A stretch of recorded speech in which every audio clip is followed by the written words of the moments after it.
In our last lecture, we looked at business cycles and expansion and contractionary periods. And we did a little history lesson on the Great Depression very quickly. But what we need to understand is why do these contractionary periods occur? Now, economists have studied recessions, depressions, whichever you want to call them, for quite a while. And we have several explanations about depressions. Now, when looking at the Great Depression of the late 20s and 1930s, several explanations come forward. The first one we want to look at is an explanation given by an American economist by the name of Milton Friedman. Dr. Friedman was member of a group of economists who called themselves the monetarists. The monetarists, excuse me, focused their work on looking at the money supply and how the money supply is changing over time. And in his work, A Monetary History in the United States, Dr. Friedman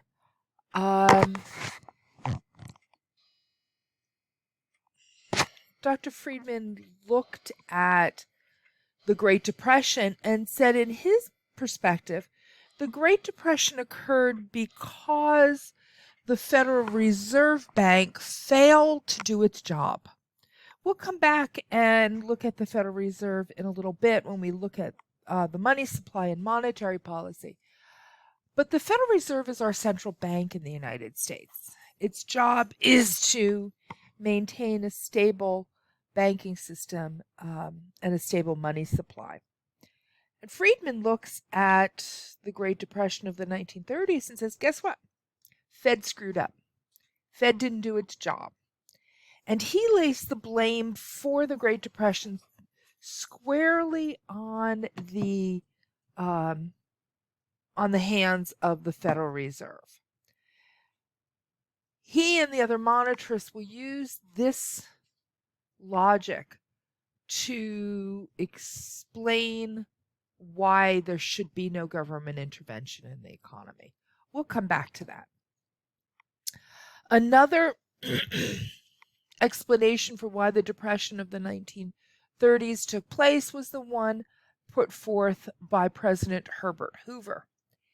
President Hoover blamed foreigners, that the economic instability in Europe led to the Depression in the United States, that it was those other people who didn't do what they were supposed to do. They started decreasing their demand for U.S. goods. That's what caused the Great Depression. All right. But then there have been other explanations given for why depressions in general occur. My favorite one, and I had to put it in here just because I find it amusing, is an explanation given by a Russian economist by the name of Kondratiev. Kondratiev looked at business cycles. He looked at depressions that occurred in Russia, and he linked it to sunspot activity. Now, you know what sunspots are? They are dark spots that appear on the face of the sun. And depending on whether these sunspots are very large or whether they're very small, scientists have proven we've had changes in weather on Earth. And so Kondratiev linking sunspot activity with depressions isn't really as outrageous as it sounds, because Russia was a chiefly agrarian society in Kondratiev's day. So if sunspots were going to change the weather on Earth, that would most definitely affect agriculture. So the sunspot activity really isn't as bizarre an explanation for depressions as it may seem to start with. Now, another explanation that we want to look at is the work of John Maynard Keynes. Keynes was a British economist who wrote a book entitled The General Theory. And in the General Theory, he looked at depressions and he wanted to see why depressions occur. So in order for us to understand this leakages and injections argument of Keynes, we need to go back and look at the circular flow diagram. Now, with the exception of this addition of the banks on the bottom here, this circular flow diagram should look very familiar to you. We've looked at it before. Now, what Keynes was looking at were things called leakages and injections. Now, a leakage is anything that draws money out of the spending cycle. So think about savings. If we look over here, this portion of the business cycle, this is where consumers get goods and they buy them. Now, up here, they're getting their income from the factor market, and now here they're going to spend it. Well, what Keynes argued was, yes, a portion of your income goes to spending, which is necessary, but there's a portion of your income that you put aside, your savings. Savings is an example of a leakage. It's money that is drawn out of the spending cycle.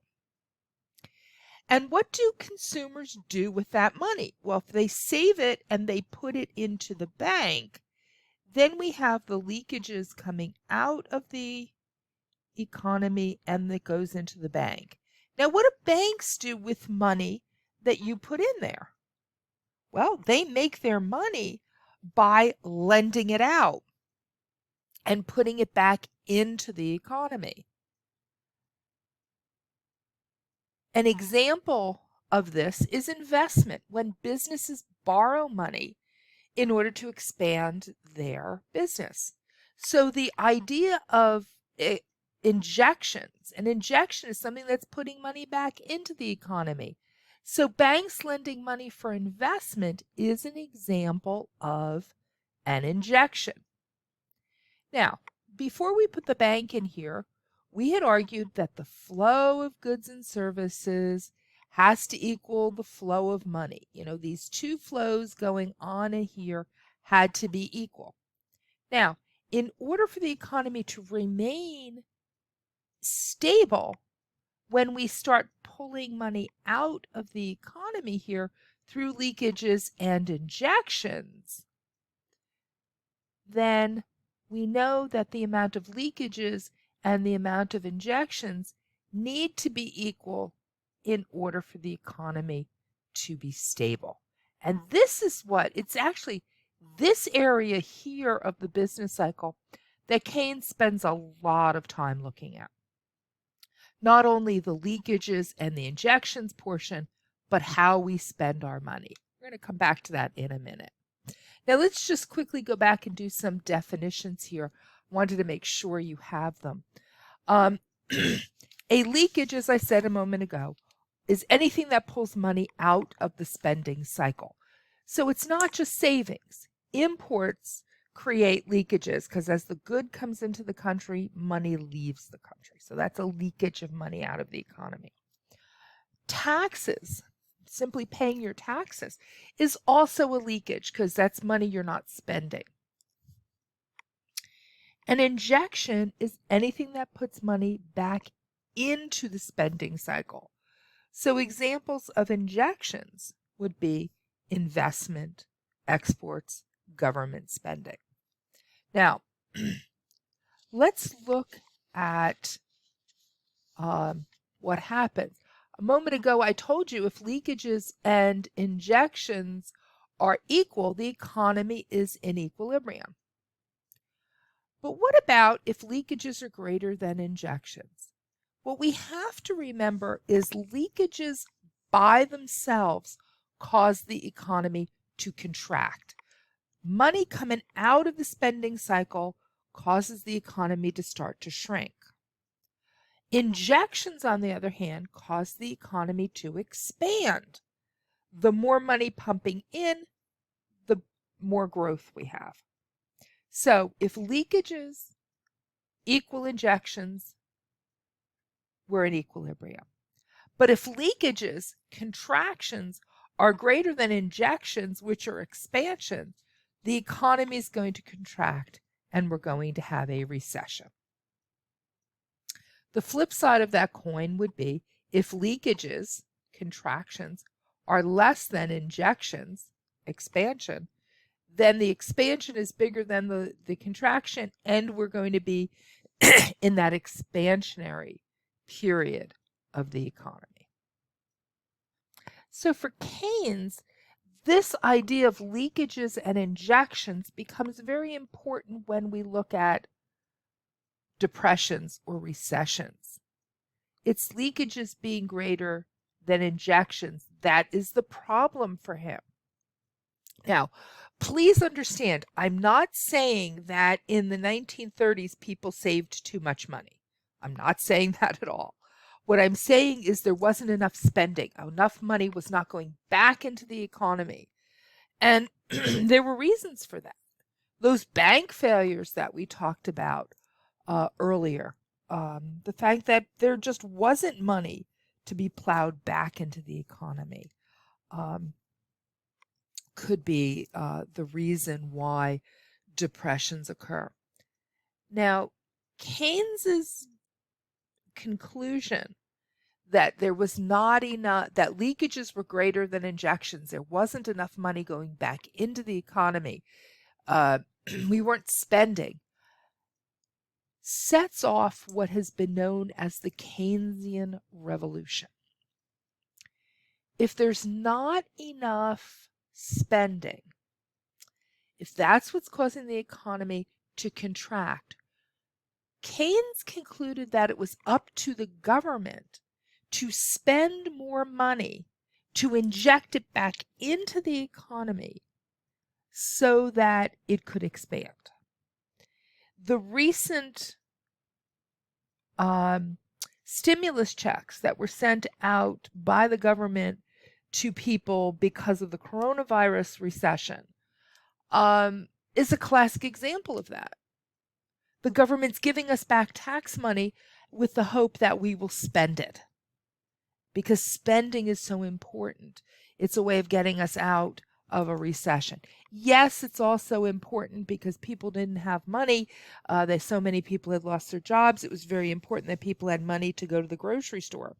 But from a purely economic perspective, they were following a very Keynesian approach to the economy. Have the government intervene.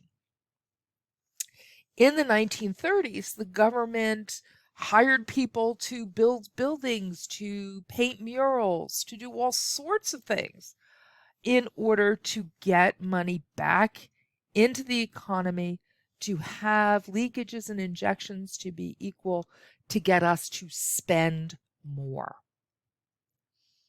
And so what we have to go and look at is that portion of the circular flow diagram that looks at gross domestic product, that flow of goods and services. And so we're going to put that in our third lecture on business cycles.